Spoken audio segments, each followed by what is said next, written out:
Help me out with that one more time. It was a surgeon. He was an OBGYN surgeon. And when he shook hands with you, or if you did, for some reason you had to shake hands with him when you met him. If he had his gloves on, it was fine. But if he didn't, his right hand had hair growing out of the palm. Now that might be convenient for some fellas, but this guy had an accident when he was a very, very young boy. His mom had one of those electric wringers on her washing machine so that you could squeeze the water. It was run by a motor, and he reached up, and he was a little kid, and got his hand stuck in there, and it tore everything off of his palm all the way down to where there was muscle. So they took him to the hospital, of course.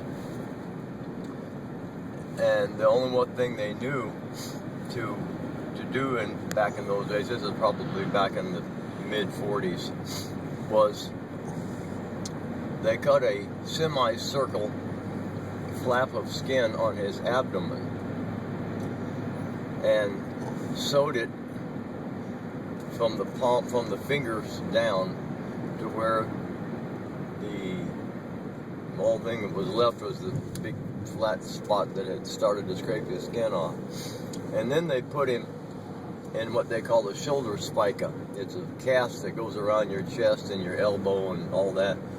And they casted his hand to his stomach, and so it would still have blood supply from his stomach into his palm, and that skin wouldn't be necrotic. Well, they didn't use leeches because obviously you're going to have some dead tissue down there and all sorts of disease happening. So what they did was they went to the lab and they got some sterile maggots. That is to say, they didn't have any bacteria on them, and they put them around the wound so that when the dead tissue came, the maggots would actually eat the dead flesh and any blood. The only mistake they made was they didn't tell his parents. So a few weeks later, as he began to heal, these maggots began to hatch and fly out of his cast up near his neck. So they freaked out, of course. Oh my God, he's got maggots. So they got a quart of rubbing alcohol and poured it into the cast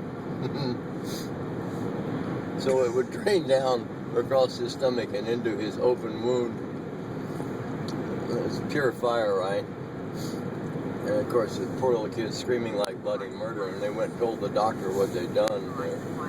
They'd done a bad job, and he told them what they had done. It was fortunately late enough in the procedure to where the maggots had done their job, and whatever ones that were dead were still alive were killed, but they weren't needed. So at the proper time, they took him out of the cast, and then they cut the flap of skin that was hanging onto his stomach and sewed it back down on his hand, and then sewed his stomach skin shut. So he had a scar on his stomach too. But of course you didn't see that because he was in his scrubs all the time he was in surgery. But he was kind of a goofy looking kid too. It was really strange. Hold this for a minute. I'm going to drive with two hands because I have an officer to assist me should I need it. Very good.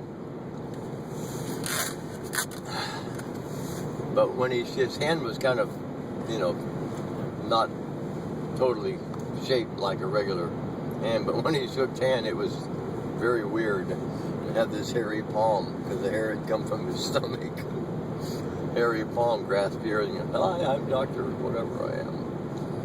God, he was something else.